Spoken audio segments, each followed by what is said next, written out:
حضرت شبلی رحمہ اللہ فرماتے ہیں کہ ایک دن میں گزر رہا تھا تو نوجوان لڑکے حضرت بہلول کو پتھر مار رہے تھے.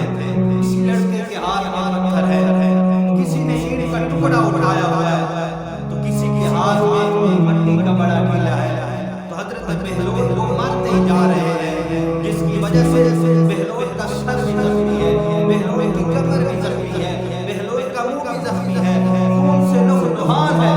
میں نے ان لڑکوں کو پیچھے ہٹایا اور میں نے کہا کہ ہم اس کو کیوں مار رہے ہو؟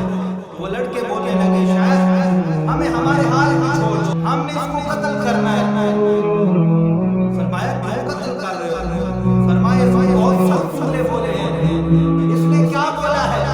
تو وہ کہتے ہیں کہ اس بات کا دعویٰ کرتا ہے کہ میں اللہ کو دیکھتا ہوں اور اللہ سے ہم کلام ہوتا ہوں.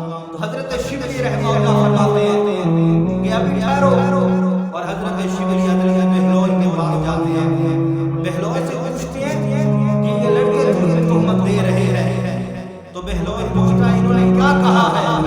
تو حضرت شبلی رحمہ اللہ فرماتے ہیں یہ کہتے ہیں کہ تو نے دعویٰ کیا ہے کہ میں اللہ کو دیکھتا ہوں, اللہ سے باتیں کرتا ہوں. حضرت بہلول نے زوردار چیخ مارنے کے بعد فرمایا شبلی مجھے اس ذات کی قسم ہے جس کی محبت میں میں گرفتار ہوں, اور اس نے مجھے اپنے قرب و گود میں رکھا ہوا ہے, اور اگر وہ ایک پل جھپکنے کے برابر بھی مجھ سے پردے میں ہو جاتا ہے تو میں درد فراق میں مارا مارا ہو جاتا ہوں. اور یہ جملے کہتے ہوئے اس نے دوڑ لگا دی.